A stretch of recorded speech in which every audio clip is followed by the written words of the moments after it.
Rehefa somamasina takan'izao dia mitodika any Golgota na Kalvari, ny fo sy ny saina mampanahintsika ry havana, satria teo ny namarana ny tombo ny asa-pamonjena na ny ran'Andriamanitra azy.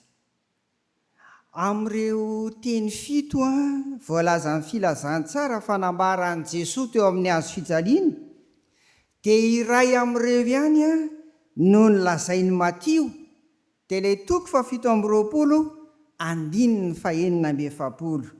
Ndao aritsika rehetra hiaraka mamaky azy mafy ry havana. Indray andro izay ateto hoe atao mafy izy dia teny mafy be, dia nisy taitra mihitsy hoe fa nanino ianao izany pastera, ka eto aza tena hoe niantso mafy mihitsy Jesoa, niantso mafy, dia mba ataontsika mafy koa zany rehefa eo amin'ilay hoe Eli izany.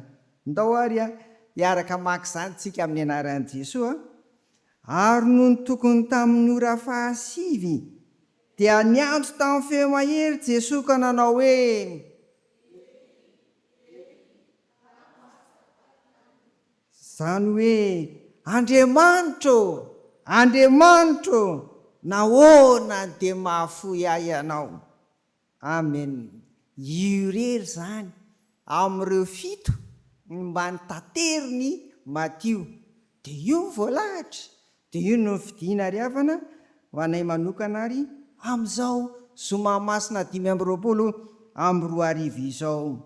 Ity andiny soratra masiny ity dia nalaina tao amin'ny Salamo 2:20, ka ny andininy voalohany: raha tao anatin'ny fahoriana lalina ny mpanompon'Andriamanitra tamin'izany fotoana izany, ary dia nihevitra koa izy fa dia nafoin'Andriamanitra. Eto dia Jesoa eo amin'ny hazo fijaliana, tokony ho tamin'ny 3 ora tolakandro, rehefa mafy loatra ny fahoriana sy ny fangirifirana nahazo azy, dia nahateny an'ity andiny soratra masina ity izy. Amin'izao somamasina zao ary havako, andeha ho takaritsika ny nahatonga an' Jesoa hiteny an'io andiny soratra masina io. Voalohany amin'izany dia tsapa ny maha-olombelona an' Jesosy Kristy. Marihana tsara fa izy dia tena Andriamanitra, satria nitorotoronina tamin'ny fanahy masina sy ny fiainany tateo aoriana rehetra, ary indrindra koa tena olombelona izy. Dia hitantsika eto izany. Ireto ry havana no mety ho valiny na tonga an' Jesoa niteny an'izany. Nialiny alaka misy masina tamin'ny sakafon'ny Pasika niarahany tamin'ny mpianatra farany, tamin'izany Jesoa no nihinan-kanina farany zany. Alaka misy alina zao zoma amin'ny 3 tolakandro. Dikan'izay dia inona? Tena manahoana? Tena noana mafy koa izy zay. Faharoa, taorian'io sakafo io dia mivavaka taiza izy tao Getsemani, ary tamin'izany dia voalaza fa ny atsembohany dia tahaka ninona? Tahaka ny rà, satria mafy loatra amin'ny fotoana manomboka izao.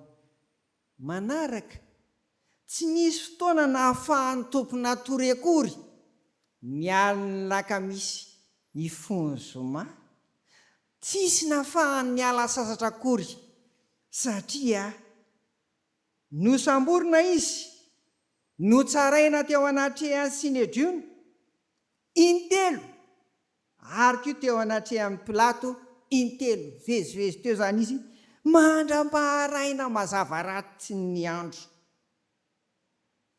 Anisan'ny sahirana tamin'izao zava-misy izao koa Pilato, ary tsy nahagaga rehefa tsy hita nitsony hoe tena olo-marina ity Jesosy ty, tsy toy izay maninona izy, manasa tanana izy, ka zao mba ampitonena ny fangatahany reto jiosy reto, satria zareo dia nirakoraka hoe omboy amin'inona?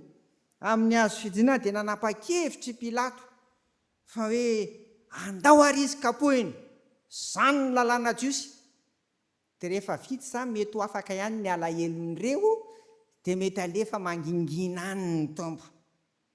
Tamin'izany ny fikapohana ny olomeloka dia in'ny 40 latsaka ray, izany hoe firy? Iny 7/30. Ary ny karavasy tamin'izany dia ody biby mafy ary nasiana plan ery amin'ny lohany ery mba rehefa mitsatoka izy, rehefa mively dia misy koa, misy lanja mafy zany.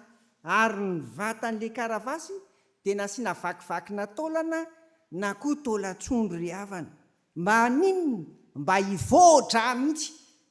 Tonga amin'ilay fiteny hoe misy hémorragie, izay voavelony izany. Miaramila matanjaka no nikapoka ny tompo, ary dia tsy mahagaga raha tanteraka daholo izany fangirifiriana izany fa dia nivoatra hémorragie. Ary izany dia miteraka fahasahiranana rehefa misefo.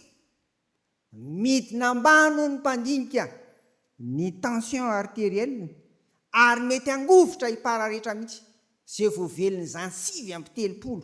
Vely izany ry havana, ny ainan'ny tompo daholo izany. Notapenana ny masony avy eo dia nisy nikapoka tamin'ny volotara ny lohany, dia hoe mamina ny ianao, izany namely ianao teo. Rehefa voavely koa ny loha dia haitsika koa ny faran'izany fa sady mitondra korotana traumatisme sy ny sisa izany rehetra izany. Nororana ny tarehany. Ary rehefa andeha ho any Golgota dia nasiana mbola nitondra n'inona? Ny hazo fijaliana. Ary hitantsika voalaza ny filazantsara efatra fa tsy zakany intsony izany, satria sady reraka izy no manahitaina izy no nijaly izy. Dia ilay Simona Kireniana izay verina Olibiana no nampitondraina ny hazo fijaliana ry havana. Teo amin'ny hazo fijaliana dia mbola nizaka ny fangirifinina natao taminy izy, vokatry ny sarotsilo sy ny famatsiana ny tanany sy ny tongony. Ary eo dia ny vatany iray manontolo no mitondra ny lanjany midina ry havana. Dia midina miena hatramin'ny fitepony fo. Tsarovy fa nanomboka tamin'ny 9 maraina ka hatramin'ny 3 hariva ny tompo no ny fantsihana teo amin'ny hazo fijaliana. Ny fijaliana ara-nofo sy ara-panahin'i Jesoa anefa dia efa nanomboka tao amin'ilay nanodidina amin'ny fiaraha-misakafo ny alakamisy masina. Satria tamin'izany izy ilay niteny hoe ny anankiray aminareo dia ninona? Amadika dia voalaza ny soratra masina mihitsy izao ny mitantara izany fa nangorohoro ny fanahiny tamin'izany fotoana izany. Ry havana, hitantsika amin'izany rehetra izany ary fa nijaly sy nangirifiry ny tompo, niosetrasetraina sy nampahoriana izy.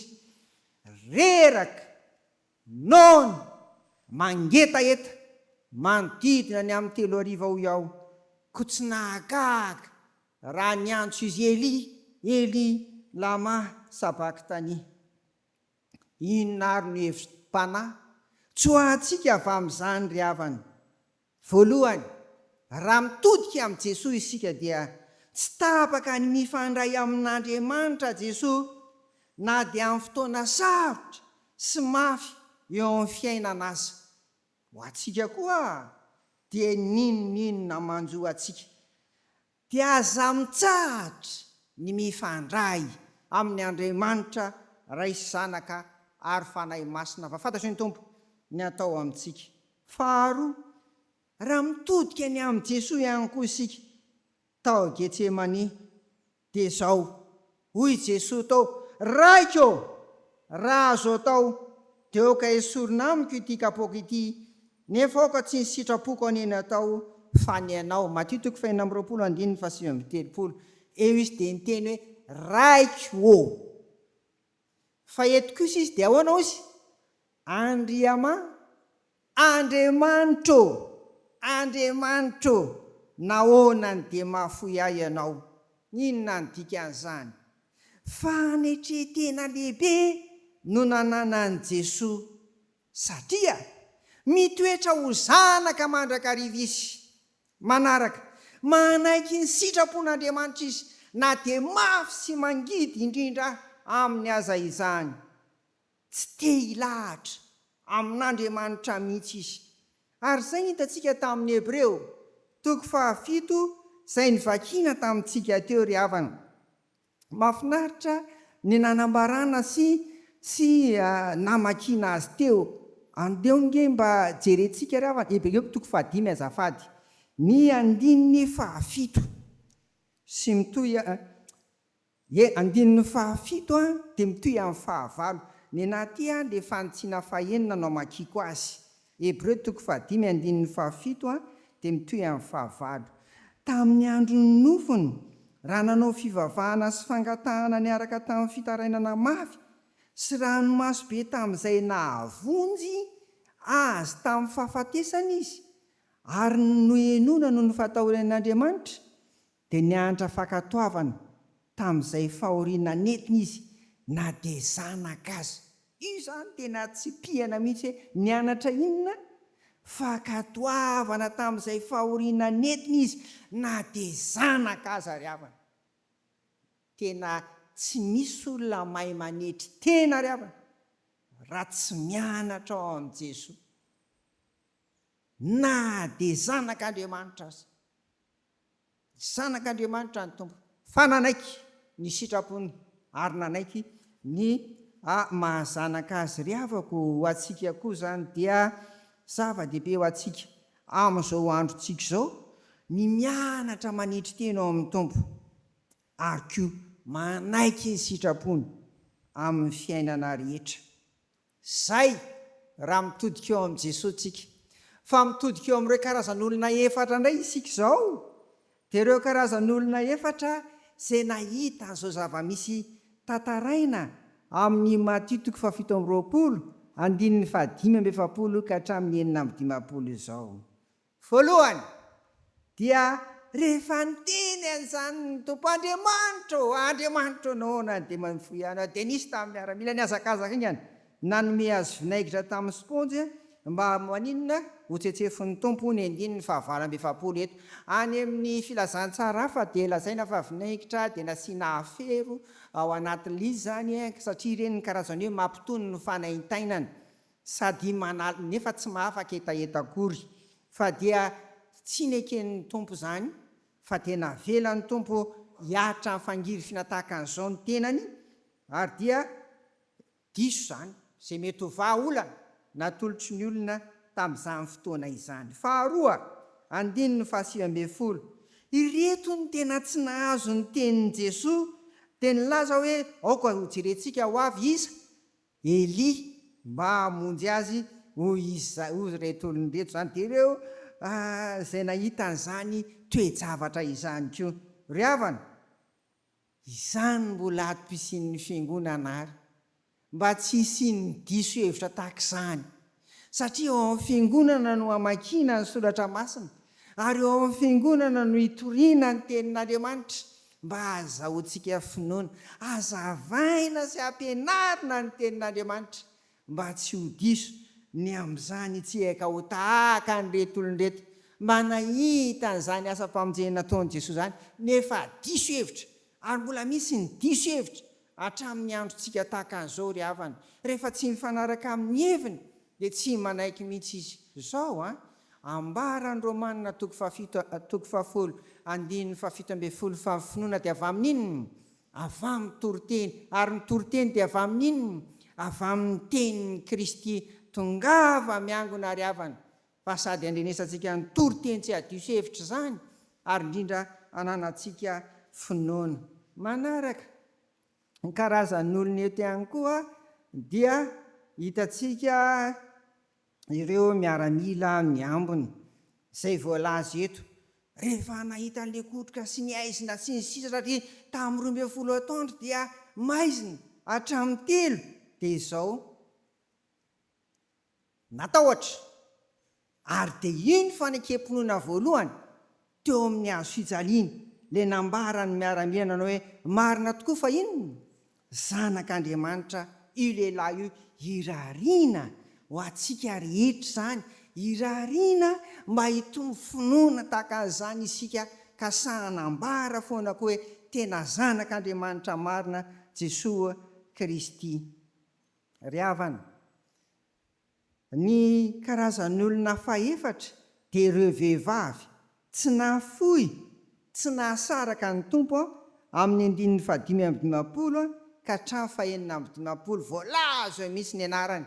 Na ny mpianatra aza anie dia tsy te, ny apôstôly aza anie dia tsy te, fa misy kosa ry havana ary iterananareo vehivavy zany, fa izay koa zany mila mianatra anareo vehivavy, tsy mahafoy, tsy mahasaraka ny tompo na dia amin'ny fotoana mafy dia mafy eo amin'ny fiainany tahaka izany. Mila ianarantsika izany ao anatin'izao zoma masina zao aza mahafoy ihany. Ary dia asa hoy amin'ny fijona vavimbelona ataonao zany amin'ny fanomponao an'ny tompo, na ny aty am-piangonana iarahana ny daholobe na ny amin'ny sampana misy ianao ry havana.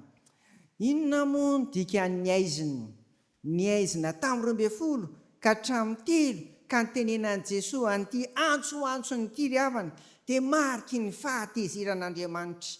Nahatra an'Andriamanitra nataony tamin'i Jesosy ny fahatezerana tokony ho amintsika. Noho izany dia azo ambara zany fa afaka ny fon'Andriamanitra koa izay mino an'i Jesosy Kristy manaiky azy tahaka ny reto, tahaka ny miaramila nanao fanekempinoana ary tahaka ny reto vehivavy reto dia anisan'ny voavonjy ry havana. Amafisitsika amin'ny fijika vavimbelona ho azany fa zany rehetra zany no niaretan'ny tompo mba hamonjena sy hamonjena anao. Ankehitriny ary havako dia apetraka amintsika amin'ny fanontaniana hoe raha izany ary dia inona no andrasan'ny tompo amiko, inona no andrasan'ny tompo aminao? Amen.